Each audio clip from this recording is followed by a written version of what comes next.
بیسەر و بینەرە عزیزەکانم لە رادیۆ تەلەڤیزۆنی سلێمانی سڵاوتان لێبێ لە دوایین ئەڵلقەی 6 پرسیار لەگەڵتان داین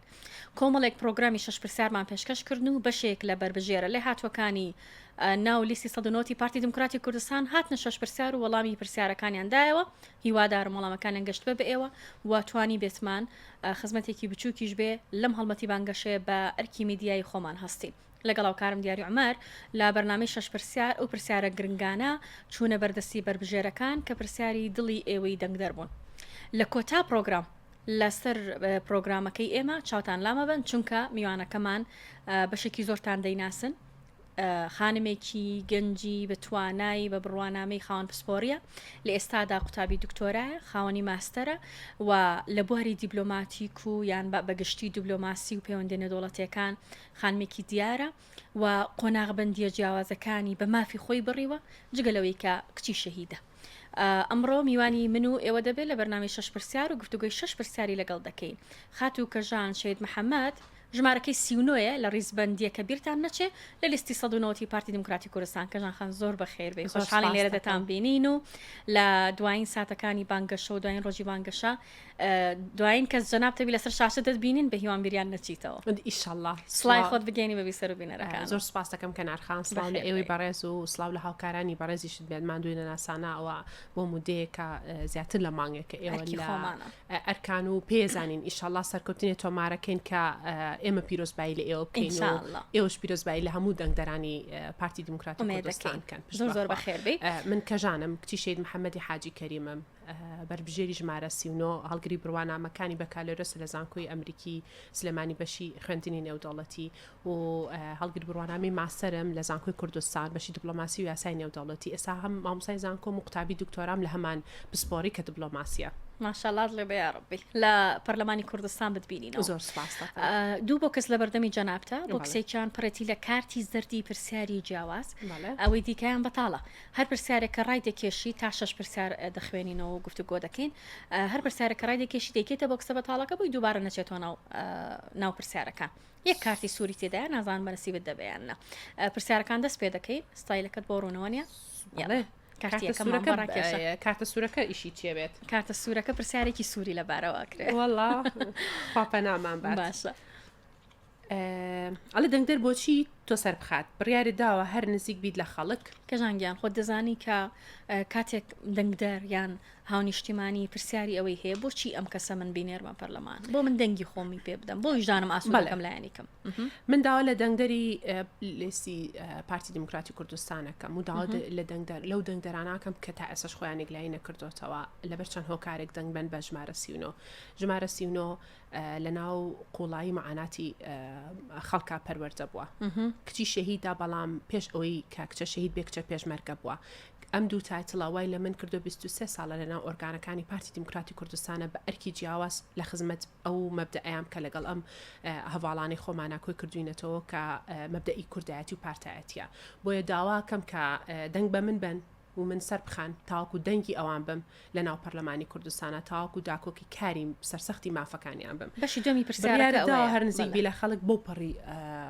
قەناعەتەوە لەبەرەوەی من کچی ئەم حیزبم و لەناو ئۆرگانەکانی پارتیا پەروەردە بووم و بە بەردەوامی من نەتیجەکەی هەرچیەک بێت لە ناو خەڵکی خۆمە ئەمێنمەوە ئەگەر دەنگدەری پارتی بن یاخود دەنگدەری پارتی نەبن لەبەرەوەی کە ئێمە بۆ خەڵک لەناو ئەم حزبین و بۆ خزمەتی خەڵکو و بە بەردەوامی پێویستمان بۆیە معاناتی ئەوان بگەێنین دەستخۆش پرسیاری دۆمان بۆ ڕابکێشە و بیری بیستەر و بنەرەکانم دێنمەوە کاندیدی ژمارە 39 میوانی ئەم جارەی 6 پرسیارە ئەڵێ بۆچی پارتیت باش بۆ پەریشانازیەوە پارتیم لەبەروی پارتی ئەو حزبەیە کە بۆ خزمەتی نیشتیمانی دروست بووە پارتی واجا کوردایەتی زۆر کە ئێمە پەروەردەی قوتابخانەی بارزانین و لەسەر ڕێبازی پیرۆزی بارزان ئێمە پەروەردەکراوین پێمان وتراوە و ئێمە قەناعەتی تاوامان بەوەیە کە کوردایەتی پێش پارتایەتیە کەواتە پارتیم بۆی خزمەتی کوردکەم و خزمەتی هەموو هاوڵاتیانی کورد و کوردستانیان کەم لە هەرێمی کوردستان من یاخۆ لە دەروی هەرێمی کوردستان بن دەستخۆش پرسیاری سێمان بۆ ڕابکێشیت یا الله دەتەوێت زانین. کام لیژنەی پەرلەمان کار بکەیت حەز دەکەی لە کام لە لیژنە کام بیت؟ لیژنەی پەرلەمان کار بکەم طبعا ئێمە کۆمەڵێک لوجناتی زۆر جددی هەیە کە لە ناو پەرلەمانی کوردستان ماتوانین کاری تیا بکەین بەڵام ئەوەی کە کەژان ئەوێت ژمارەسین و ئەوێت تا کاری تیا بکات ئەوەیە لیژنەی شەهیدان لەبەرەوەی ئێمە شەهیدان زۆر لە ئازار یەکتر تێگەن لە ئازارەکان یەکتر تێگەین کۆمەڵێک پرۆژە هەیە کە دڵنیا مەگەر ئێمە کاری لەسەرکەین ئەتوانین کە جیاکاریەکی زۆر جددی و ئەرێنی بۆ بنەماڵە شەهیدەکان کەین تاواکو بتوانین دی و دووبارە وەکو چۆن تەسحیان یاوە ئێمە هەم قەرەبیان کەین و هەم دووبارە بەشداریان پێ بکەینەوە لە بەرەو پێشچوونەکانی سەرجەم سێکتەرەکان لە کۆمەڵگای خۆش پرسیاری چوارەممان بۆ ڕابکێشە نۆوەی ناتخوا ئەڵێ چی لای تۆ هێڵی سوورە ئۆکەی ئەوە پرسیارە سوورەکەش بوو خیانەتی نیشتیمانی لا من هێڵی سوورە باش ئایا لەسەر ئاستی تاک بکرێت ئایا لەسەر ئاستی حزبێک بکرێت ئەو سنوورەکەیە کە ئەو سنوورەیە نابێ ببەزێنرێت نەکخۆم لەو حزبەشان نابم کە ئەو هێڵە ببەزێنێت و هەموو کاتێکیش ئەو بربەستا بم بەرامبەر لە بەردەم ئەو حزب و تاکانی کە ئەو هێڵە ببەزێنێت هەرەوەش نییە بە خەڵک بڵین پارتی خاوەنی خیانەت نییە لایانی کەم لە بەرەم هۆکارە دەنگی پێ بدەن بەڵێ ئەو سەروەریە کە ئێمە هەمیشە شانازی پێواکەین و لە داهاتووشە هەمیشە هەر ئەو شانەزێمان لەگەڵا بێت پرسیاری داترمان بۆ ڕابکێشە کاندیدی ژمارە 39 میوانمانە و یەک پرسیارەکان گفتوگۆ دەکەین لەگەڵی مە پرسیاری چوارەمە چۆن پسپۆرێکە دەکەی تا خزمەت طبعا پسپۆرەکەی من دیبلۆماسیە باش و کارکردن لە ڕێی هێزی نەرمەوە یەکێک ئەبێت لە هەرە هەنگاو جدیەکانی کە من وەکو خودی کەژان کاری لەسەرەکەم و پرۆژەی باشیشم هەیە بۆ ئەو چەند ساڵی دکتۆراکەتە دو ساڵ و چەند مانگێکە لە ناو خوێندنی دکتۆرایم زۆر بەجددی ئێمە من ئەمەوێت کە هەتا بتوانین ئێمە لە ڕێی هێزی نەرمەوە بگین بە ئامانجەکانمان کاتە پسپۆرەکە سوودیرێ دەبینینەوە بۆ پرۆژێکی جددیشم هەیە لەو بارەیە وەکو بربژێرێکی ناولیستی پارتیمان لەم سنوورەکە ئیشەڵا لەم یەک دو ڕۆژە ئەلان یەکەم پەیامت بۆ ئەوانەی هێشتا دڵنیانین بەشداری دەنگدان دەبنیانە ئێوە دەزانن کۆمەڵک خەڵکتان بینیوە هەندێک هەیە هێشتا دڵڕاوکەی هەیە ینی سترێسی هەیە بچێت یان نەچێ چکە چەند جارێت چوە لەم سنوورە و هێزی تاقی کردوتەوە بەڵام ئێستا نیگەرانە ئەوێ نەچێ چیان پێڵێ من ئەڵێم پێویستە هەمومان دەنگمان هەبێت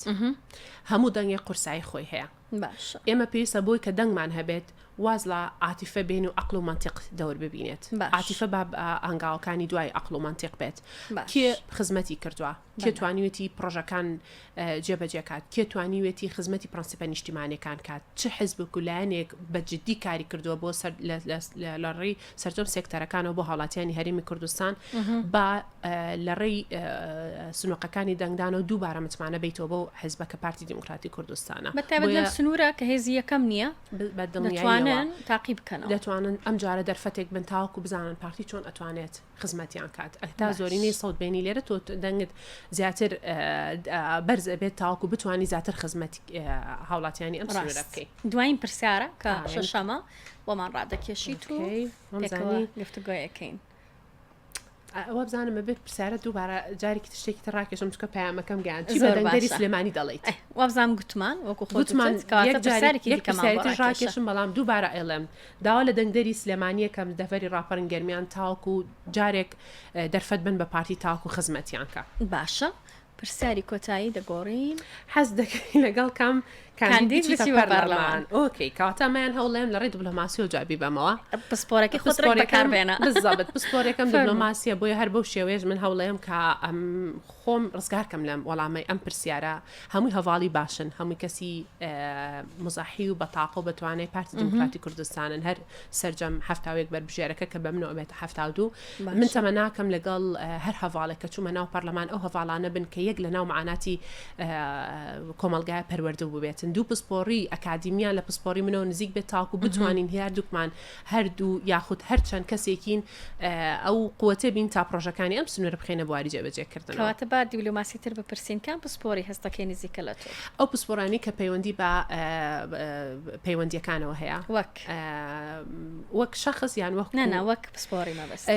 سێرکە ئەوانی کە پەیوەندی نێودەوڵەتەکانیان تەواو کردووە ئەوانی کە لە ناو سلکی سیاسیە خوێندویانەوە ئەکادیمیان پسپۆڕیەکانیان ناخۆ بڵن شەهادەکانی سیاسیەکان نزیکن لە تۆ یاسا نزیکە لە تۆ؟ من بە حکمی ئەوەی ئەلحەمدولیلا سێ ئاستی ئەکادیمیم تەواو کردووە سیاست و یاسا و دیپلۆماسی و پەیوەندی نێودەوڵەتیەکان هەرسێکی لە منەوە نزیک. هیوادارم لەگەڵ بەشێکی زۆر لە هاوڕەکان لەوێ پێکەوەتان بینینەوە بە کاری دەستە جەمعی جوان و داکۆکی کاری ڕاستەقینەی هەمومان بن لەوێ. زۆر بەخێر بەدەنگی شانازی دەکەین کە ئافرەتێکی بتوانە لەوێ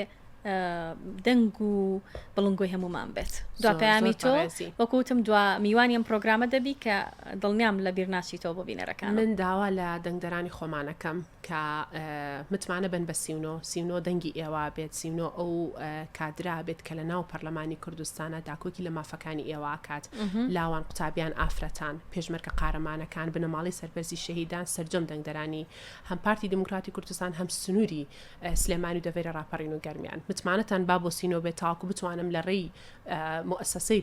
وەکو پەرلەمان و بتوانم دەنگی ئێوە بگەێنم و خزمەتی ئێوە بکەم. زۆر بەخێر بێ کەژان خان سوپاس بۆ خاتو کەژان شەید محەممەد کاندیدی ژمارە 39 دوامیوانی پرۆگرامی دوایین ئەڵلقەی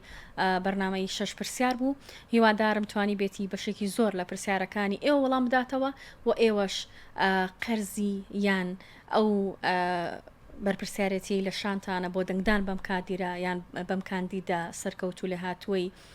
لیستی پارتی دموکراتی کوردستان بە 190 لایەتان نەچێت کە ژمارەکەی 39 و دەنگی خۆتانی بدەنێت تا بتوانێت